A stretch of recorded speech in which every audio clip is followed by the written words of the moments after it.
I've got a microwave here and the light's not working. It should go high, medium, off. Nothing's happening. Okay, that light is working, but it's the light underneath. Okay, and usually it's one, you just have to look. Not all microwaves are the same. Okay, and I'm working over a glass counter. Okay, see that? You just swivel that down like that. And see how the stove, this is glass. You want to make sure you don't drop stuff on there.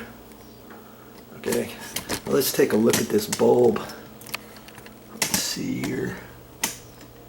Okay, hey, I hope that is the right threads. Most of them are threads, and I was getting to say, always be careful and see. Okay, yeah, okay, I got lucky. Well, I was pretty sure it was this type of thread.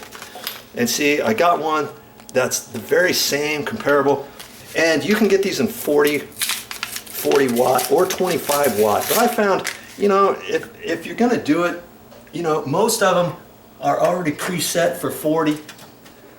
And I like just as much light as I can get over the stove, you know.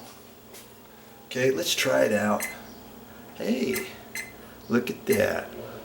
High, medium, off. Just like that, that's done. Now, if you want to, you can wipe off this glass. Sometimes you get a lot of bugs and stuff in there. Screw back up in there. Hold your mouth just right. You can get that started. There.